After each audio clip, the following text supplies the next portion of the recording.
میاں بیوی ایک دوسرے کا لباس ہوتے ہیں، ایک دوسرے کے دکھ سکھ کے ساتھی ہونے کے ساتھ ساتھ ایک دوسرے کی خامیوں کو بھی ڈھانکتے ہیں۔ لیکن کبھی کبھی زندگی انسان کو ایسے موڑ پر لا کر کھڑا کر دیتی ہے کہ اس کے لیے سامنے والے کی خامیوں کو چھپانا مشکل ہونے لگتا ہے۔ میری کہانی بھی کچھ ایسی ہی ہے۔ میرے لیے زندگی میں ایسے اتار چڑھاؤ آئے کہ میں کچھ سنبھل نہ سکی۔ ایک عورت کو اگر عورت ہونے کا حق نہ ملے تو شاید وہ اندر سے ٹوٹنے اور بکھرنے لگتی ہے۔ کچھ ایسے ہی حال میرا بھی تھا۔ ایک تنہائی انسان کا اکیلا پن ہوتی ہے اور ایک تنہائی اس کے اندر چھپی ہوتی ہے، اور میں اسی تنہائی سے لڑ رہی تھی جو میرے اندر دن بدن بڑھتی جا رہی تھی۔ شادی کو 2 سال ہونے آ رہے تھے، اور ان 2 سالوں میں نے جو اذیت کاٹی تھی یہ صرف میں ہی جانتی تھی۔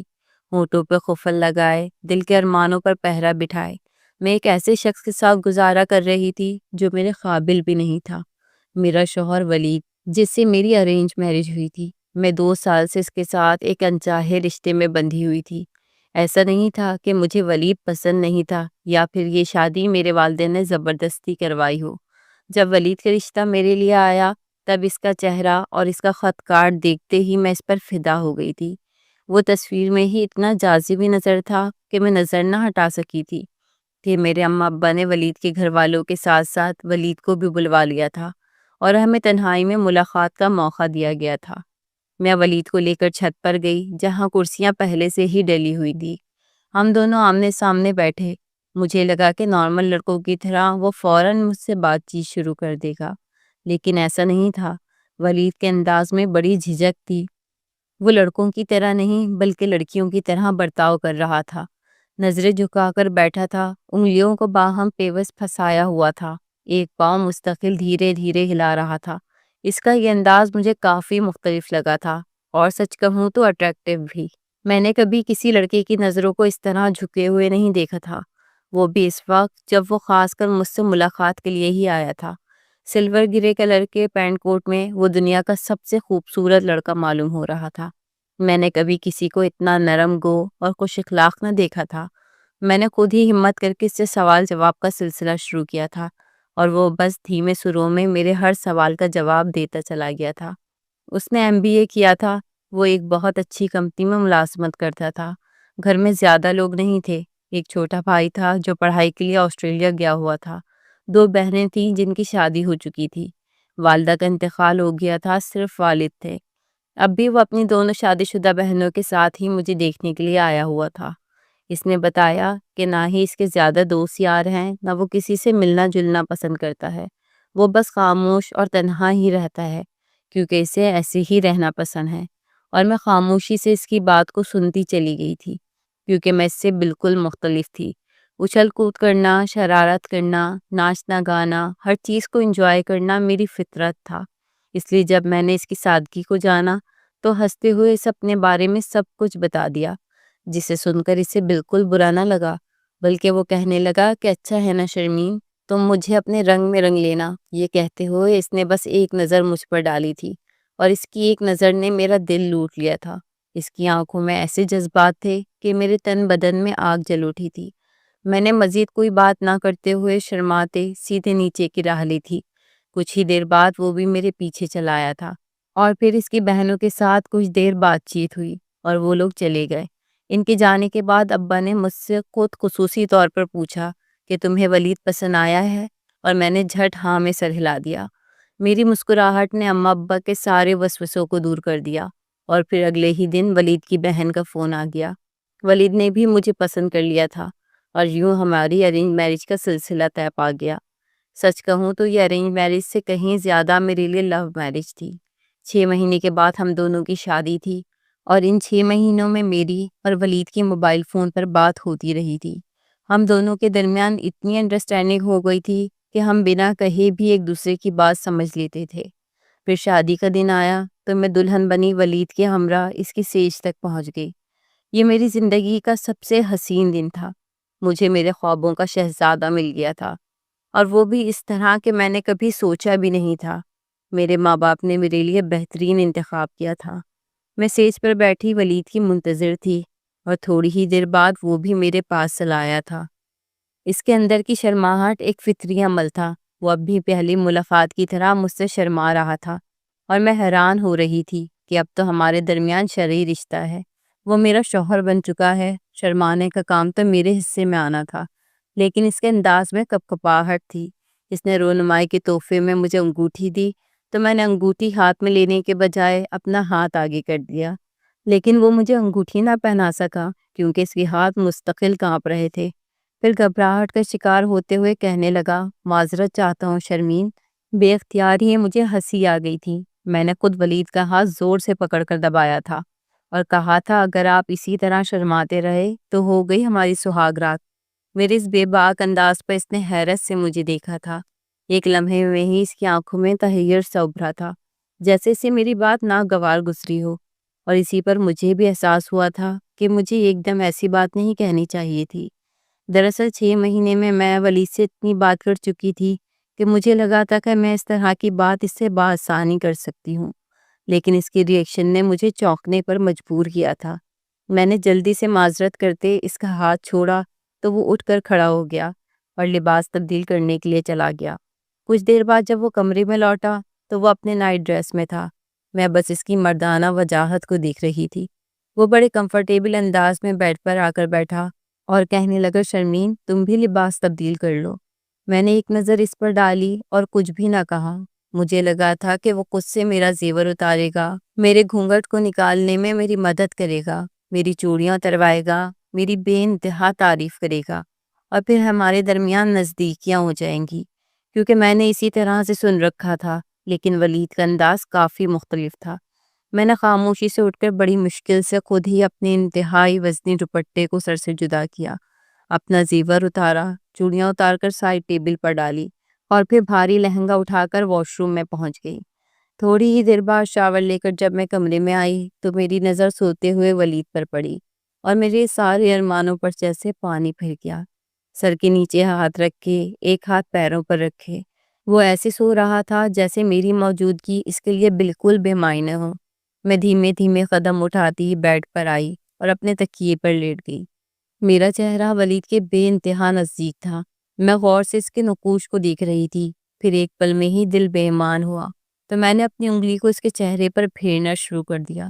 یہ عمل میں نے بے اختیاری میں کیا تھا، لیکن اس نے نیند میں ہی میرا ہاتھ جھٹک دیا تھا اور کروٹ بدل لی تھی۔ اس کے اس عمل نے مجھے تکلیف پہنچائی تھی، لیکن میں خود بھی سارے دن کی تھکی ہوئی تھی، اسی لیے کچھ ہی دیر بعد نیند کی آغوش میں چلی گئی۔ پھر اگلی صبح جب میری آنکھ کھلی تو وہ کمرے میں نہ تھا۔ میں اٹھ کر فریش ہوئی، واپس کمرے میں آ کر آئینے کے آگے کھڑی ہوئی، اپنے بال سنوارنے لگی۔ تب دروازہ کھول کر وہ کمرے میں داخل ہوا۔ مجھے تیار ہوتا دیکھ کر مسکراتے ہوئے گڈ مارننگ کہتے ہوئے میرے قریب آ گیا۔ میں دل ہی دل میں سوچنے لگی کہ وہ رات والی نیند کی وجہ سے مجھ سے معذرت کرے گا، اسے احساس ہوگا کہ اس کی وجہ سے میرا دل دکھا ہے، لیکن ایسا کچھ بھی نہیں ہوا تھا۔ اس نے ایک نظر سر سے پاؤں تک مجھ پر ڈالی تھی اور بس سرسری سی میری تعریف کرتا لیپ ٹاپ کھول کر بیٹھ گیا تھا۔ ایسے لگ رہا تھا جیسے اس کے لیے میں، میرا وجود، یہ شادی، سب کچھ بالکل نارمل ہو، کچھ بھی نیا، مختلف یا خوشگوار نہ ہو۔ میں نے ناراض نظروں سے ولید کو دیکھا، لیکن اسے پھر بھی محسوس نہ ہوا۔ ایسے ہی ایک دن گزر گیا۔ رات کے وقت پھر جب ہم دونوں کمرے میں موجود تھے تو میں نے ولید سے خود ہی شکوہ کر دیا اور کہا کہ کل رات آپ اتنی گہری نیند سو گئے تھے کہ آپ کو یہ احساس بھی نہ ہوا کہ میں بھی کمرے میں موجود ہوں۔ میری بات سن کر ولید نے چونک کر مجھے دیکھا اور کہنے لگا کہ رات سونے کے لیے ہی ہوتی ہے اور میں بہت زیادہ تھکا ہوا تھا۔ ولید کی بات پر میں نے حیرت سے اسے دیکھا اور پھر اپنی باہوں کا ہار بنا کر اس کی گردن کے گرد ڈال دیا۔ رات سونے کے لیے تو نہیں ہوتی ولید، اور خاص کر شادی کی رات۔ میں تو پیا ملن کے لیے تڑپ رہی تھی اور آپ اتنی گہری نیند سو گئے۔ میں نے خود ہی ساری شرم و حیا کو طاق رکھ کر اپنے دل کی بات کہتی تھی۔ ولید کے چہرے کا رنگ بدلا تھا۔ ایک دم ہی اس کا خوبصورت سفید چہرہ اناری رنگ میں تبدیل ہوا تھا۔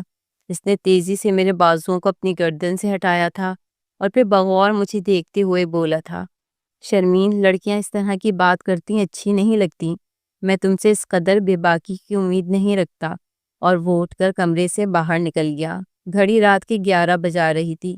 ولید کا یوں کمرے سے ناراض ہو کر چلے جانا مجھے رونے پر مجبور کر گیا تھا۔ میں تنہا بیٹھ کر آنسو بہا رہی تھی اور سوچ رہی تھی کیا میں نے غلطی کر دی ہے، کیا مجھے صبر کرنا چاہیے تھا یا پھر ولید کا رویہ ہی ٹھیک نہیں ہے۔ تقریباً رات 1 بجے کے قریب وہ کمرے میں آیا تو مجھے روتا ہوا دیکھ کر میرے پاس آ کر بیٹھ گیا۔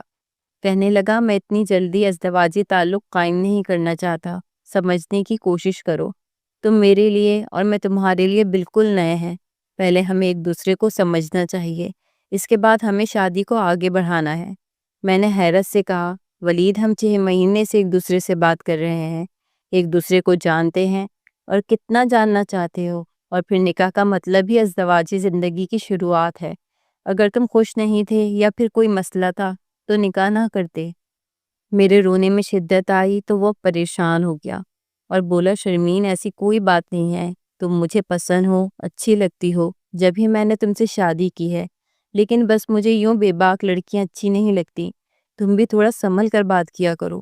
چلو شاباش سونے لیٹ جاؤ، اور پھر میرے شوہر نے مجھے تکیے پر لٹا دیا اور خود میرے بالوں میں ہاتھ پھیرنے لگے۔ کچھ ہی دیر بعد میں نیند کی وادیوں میں اتر گئی تھی اور اگلی صبح میری آنکھ کھلی تھی۔ مجھے احساس ہوا تھا کہ پھر میرے شوہر نے مجھے میرا حق نہیں دیا، بلکہ بہانے سے مجھے سلا دیا۔ مجھے سمجھ نہیں آ رہا تھا کہ وہ میرے ساتھ ایسا کیوں کر رہے ہیں۔ یہی سلسلہ 1 ہفتے تک چلتا رہا۔ 1 ہفتے کے بعد میری شادی شدہ نندیں گھر آئیں تو میں نے نہ چاہتے ہوئے بھی ان سے ولید کے رویے کی شکایت کر دی، کیونکہ وہ دونوں ہی ولید سے بڑی تھیں۔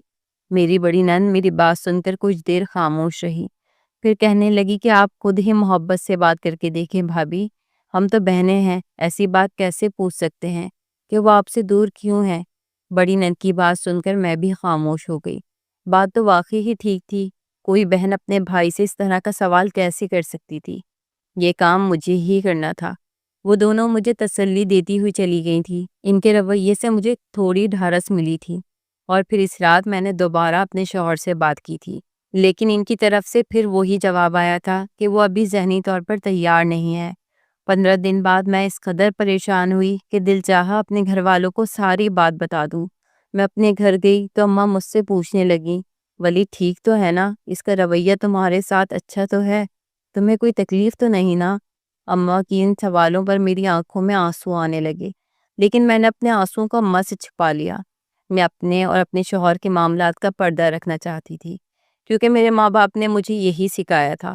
میں نے اماں کو مطمئن کیا کہ ایسی کوئی بات نہیں ہے اور واپس گھر لوٹ آئی، لیکن میرا اپنا دل بے چین اور مضطرب ہو گیا تھا۔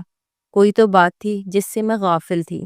میرے گھر میں میرے اور ولید کے علاوہ میرے سسر تھے، وہ بھی نوکری کرتے تھے، واپس آتے تو اپنے کمرے میں بند رہتے، اس لیے سارا دن میں ہی گھر میں اکیلی رہتی تھی۔ گھر کافی بڑا تھا، ایک ملازمہ کام کرنے کے لیے آتی تھی، لیکن جب وہ آ کر اپنا کام نپٹا کر چلی جاتی تو پھر مجھے تنہائی کا احساس ستاتا۔ ایک دن میں ایسے ہی تنہا بیٹھی تھی کہ دل گھبرانے لگا۔ میں نے سوچا کہ کچھ کام ہی کر لوں، اسی الماری کھول کر ولید کا شادی سے پہلے والا سامان سیٹ کرنے لگی، اور اس دوران میرے ہاتھ ایک ایسی چیز لگی جسے دیکھ کر میرے اوزان خطا ہو گئے۔ میں نے تو سوچا بھی نہیں تھا کہ حقیقت اتنی بھیانک ہوگی۔ میرا سیدھا سادہ اور شرمیلا نظر آنے والا شوہر اپنے اندر ایک بہت بڑی حقیقت چھپائے بیٹھا تھا۔ وہ اسپتال کی فائل تھی جس میں میرے شوہر کے کچھ ٹیسٹ کی رپورٹس لگی ہوئی تھی۔ میں اس فائل کو لے کر خاموشی سے بستر پر بیٹھ گئی اور پھر ایک ایک کر کے کاغذ پلٹانے لگی، اور مجھ پر وہ حقیقت آشکار ہوئی کہ میرے قدموں تلے سے زمین نکل گئی۔ اب سے کچھ سالوں پہلے میرے شوہر کا ایک ایکسیڈنٹ ہوا تھا، اور اس ایکسیڈنٹ میں جہاں ان کے پیر کی ہڈی کو نقصان پہنچا تھا، وہیں ساتھ ہی ساتھ ان کے ایک ہاتھ میں بھی فریکچر آیا تھا، اور اندرونی طور پہ کچھ ایسی چوٹیں آئی تھیں جس کی وجہ سے وہ اپنی مردانہ صلاحیت کھو بیٹھے تھے۔ رپورٹس میں بہت سی ایسی رپورٹس بھی تھیں جو علاج کروانے کی غرض سے کروائی گئی تھیں۔ انہیں دیکھ کر مجھے اندازہ ہو گیا تھا کہ میرے شوہر نے ایک لمبا عرصہ اپنا علاج کروانے کی کوشش کی ہے، لیکن شاید پھر بھی وہ اپنا علاج صحیح طرح سے نہ کروا سکے تھے۔ میرے شوہر کا جھجکنا، شرمانا اور مجھ سے دور رہنا، میری قربت کی تمنا پر مجھے بے حیا کا لقب دینا، مجھے اچھی طرح سمجھ آ رہا تھا۔ کتنی ہی دیر میں اپنی بدنصیبی پر آنسو بہاتی رہی تھی، میں جسے لگتا تھا کہ میں اس دنیا کی سب سے خوش قسمت عورت ہوں جس نے بنا مانگے ہی اتنا سب کچھ حاصل کر لیا۔ مجھے اب سمجھ آیا تھا کہ میں نے سب حاصل کر کے بھی کچھ نہیں پایا ہے، کیونکہ میرے شوہر مجھے کوئی بھی خوشی دینے کے قابل نہیں تھا، اور اب تو میری شادی کو تقریباً 8 مہینے ہونے والے تھے۔ یہ 8 مہینے میں نے کیسے گزارے تھے یہ صرف میں ہی جانتی تھی، لیکن میں نے کبھی یہ نہیں سوچا تھا کہ مجھے ساری عمر ایسی ہی گزارنی ہوگی۔ روتے روتے کتنا وقت گزرا تھا مجھے کچھ بھی خبر نہیں ہوئی۔ احساس تو اس وقت ہوا جب کمرے کا دروازہ کھلا اور ولید بیگ اٹھائے کمرے میں داخل ہوئے۔ وہ دفتر سے تھوڑا جلدی لوٹ آئے تھے۔ مجھے یوں بستر پہ بیٹھا دیکھ میرے قریب آ گئے اور پھر ان کی نظر میرے ہاتھ میں پکڑی فائل پر گئی تو ایک دم غصے سے دیوانے ہونے لگے۔ وہ فائل اٹھا کر الماری میں رکھے، الماری کو لاک کیا اور چلاتے ہوئے بولے کہ تم نے میری الماری کیوں کھولی تھی؟ تمہیں کس نے حق دیا کہ تم میرے پیچھے میری جاسوسی کرو؟ وہ انتہائی غصے میں تھے، جبکہ اس سے کہیں زیادہ غصہ مجھے آ رہا تھا۔ میری برداشت کی حد ختم ہو چکی تھی۔ میں نے اٹھ کر ان کا گریبان پکڑ لیا اور کہا کہ اب آپ کی آواز اونچی کرنے سے آپ کی کمزوریاں چھپ نہیں سکتی۔ میں تو اب تک جان ہی نہیں پائی تھی کہ آپ مجھ سے کتنا بڑا دھوکہ کر رہے ہیں۔ آپ نامرد ہیں اور اتنی بڑی بات آپ نے مجھ سے چھپائی، جھوٹ بول کر شادی کی، مجھے میرے گھر والوں کو دھوکہ دیا اور اب اپنی آواز اونچی کر کے میری آواز کو دبانا چاہتے ہیں۔ جو میرے منہ میں آیا میں کہتی چلی گئی، لیکن اس لمحے میری جان نکل گئی جب وہ فرش پہ ڈھیر سے گئے۔ انہیں اپنا کچھ ہوش نہ تھا۔ ولید کی اس حالت پہ میں گھبرا گئی۔ میں نے ان کے منہ پر پانی کے چھینٹے مارے، انہیں آوازیں دی تو وہ اٹھ گئے اور میری شکل دیکھنے لگے۔ پھر جیسے کچھ ہوش آیا تو بری طرح رونے لگے۔ میرا ہاتھ پکڑ لیا اور بولے، شرمین تم مجھے چھوڑ کر تو نہیں جاؤ گی نا؟ میں نے جان بوجھ کر تم سے یہ بات چھپائی کیونکہ تم پہلی ہی ملاقات میں مجھے بہت اچھی لگی تھی۔ جب تمہارے گھر والوں نے کہا کہ میں تمہارے ساتھ چھت پر چلا جاؤں اور کچھ بات چیت کر لوں تو میں نے اسی وقت سوچا تھا کہ تمہیں سب کچھ بتا دوں گا۔ اس سے پہلے بھی میں نے ہمیشہ کبھی بھی جھوٹ کا سہارا نہیں لیا تھا اور جہاں بھی رشتہ دیکھنے گیا وہاں میں نے سچائی کو بیان کر دیا۔ لیکن جب تمہارے ساتھ چھت پہ جا کر بیٹھا تو تمہارے خوبصورت بے باک انداز نے میرا دل موہ لیا۔ تمہاری چمکتی آنکھیں، تمہارے اڑتے بال، مجھے لگا کہ اگر تم میری زندگی میں شامل ہو گئی تو میری ہر کمی پوری ہو جائے گی۔ میں نے خود غرضی کی انتہا کرتے ہوئے تم سے شادی کر لی۔ تمہیں یہ نہ بتا سکا کہ میں کس قدر بڑی کمزوری کا شکار ہوں۔ کیا کروں، میرا دل محبت کے ہاتھوں مجبور تھا۔ پلیز تم مجھے چھوڑ کر مت جانا، مجھے میری کمی کے ساتھ اپنا لو۔ یہ کہتے ہوئے وہ اس طرح روئے تھے کہ میرا دل پسیج گیا تھا۔ محبت تو میں بھی ولید سے بہت کرتی تھی، اس لیے انہیں اپنے سینے سے لگا لیا اور ان کے ساتھ کتنے ہی گھنٹے آنسو بہاتی رہی اور پھر ان سے وعدہ کر لیا کہ میں زندگی کے کسی موڑ پر انہیں تنہا نہیں چھوڑوں گی۔ اپنی بہنوں کی شادی اور ماں کے انتقال کے بعد سے وہ بہت زیادہ تنہا ہو گئے تھے۔ ان کی کمی نے انہیں اور کھوکھلا کر دیا تھا۔ نہ وہ لوگوں سے ملتے جلتے تھے، نہ بات چیت کرتے تھے۔ ان کی زندگی میں اگر کوئی شخص آیا تھا تو وہ میں تھی۔ اگر میں بھی ان کا ساتھ چھوڑ دیتی تو شاید وہ زندگی سے مایوس ہو جاتے۔ اس لیے میں نے ان کا ہاتھ سختی سے ہمیشہ کے لیے تھام لیا تھا۔ لیکن 1 سال پورا گزرا تو ہر کوئی مجھے سوالیہ نظروں سے دیکھنے لگا۔ کوئی اولاد کے بارے میں پوچھتا تو کوئی ڈاکٹروں کے پتے پکڑا دیتا۔ میں ان سب چیزوں سے تنگ آنے لگی تھی۔ پھر 1.5 سال بعد مجھے احساس ہوا کہ واقعی میں اور ولید اس طرح اپنی زندگی نہیں گزار سکتے، اولاد کا ہونا ضروری ہے۔ 2 سال پورے ہوئے تو ولید کی بہنیں بھی مجھ سے سوال کرنے لگیں کہ بھابھی خوشخبری کب سنائیں گی، اور اس وقت میں نے بہت احتیاط کا دامن تھامتے ہوئے ان دونوں بہنوں کو ساری سچائی بتا دی۔ کتنی ہی دیر تک وہ بے یقینی سے مجھے دیکھتی رہیں، پھر آنسو بہاتے ہوئے میرے گلے لگ گئیں۔ میرا شکریہ ادا کیا کہ میں نے ان کے بھائی کو تنہا نہیں چھوڑا، اور پھر میری نن نے مجھے ایک ایسا ٹوٹکا بتایا جسے سن کر میں حیران رہ گئی۔ وہ کہنے لگی کہ آپ روزانہ بھائی کو 2 لونگے کھلایا کریں اور وہ بھی نہار منہ، ساتھ ہی ایک کھجور بھی دیا کریں۔ یہ ٹوٹکا میں نے اپنی ساس کے منہ سے ایک بار سنا تھا۔ وہ کسی کو بتا رہی تھی کہ یہ بہت کارآمد ٹوٹکا ہے، آپ بھی استعمال کر کے دیکھیں، کیا پتہ آپ کی زندگی میں بھی رنگ بھر جائیں۔ اپنی نن کے مشورے پہ میں نے شکریہ ادا کیا۔ پھر اگلے ہی دن میں نے وہ ٹوٹکا استعمال کرنا شروع کر دیا۔ 2 مہینے پابندی سے میں نے اپنے شوہر کو نہار منہ لونگ کھلائی تھی اور کھجور بھی، اور پھر تیسرے مہینے میں جا کر میری طبیعت اچانک ہی بہت بھاری ہو گئی تھی۔ ہر وقت جی متلاتا، چکر آتے، طبیعت بھاری بھاری رہتی۔ سسر نے میری حالت دیکھی تو زبردستی اپنی بڑی بیٹی کو بلوا کر مجھے ہسپتال بھجوا دیا۔ ہسپتال جانے کے بعد ڈاکٹر نے کچھ ٹیسٹ لکھ کر دیے اور میں الٹرا ساؤنڈ کے لیے لیبارٹری پہنچ گئی۔ میں نے الٹرا ساؤنڈ کروایا، پھر اپنی نن کے ساتھ واپس ڈاکٹر کے پاس پہنچی کیونکہ رپورٹس ڈائریکٹ ڈاکٹر کے کمرے میں آنی تھی۔ کافی دیر بعد ہمارا نمبر آیا۔ ہم ڈاکٹر کے سامنے جا کر بیٹھے تو رپورٹ دیکھتے ہی ڈاکٹر حیرت سے اچھل پڑی اور پھر ایسی بات بتائی کہ میں اور میری نند ایک دوسرے کو دیکھتے چلے گئے۔ ڈاکٹر کہنے لگی کہ آپ کا حاملہ ہونا ممکن نہیں ہے، آپ کو بہت زیادہ مسائل ہیں اور ان کا کافی لمبا علاج ہونا ضروری ہے، اس لیے آپ کو میں کچھ دوائیں لکھ کر دے رہی ہوں، آپ کو باقاعدگی سے اپنا علاج کروانا ہوگا۔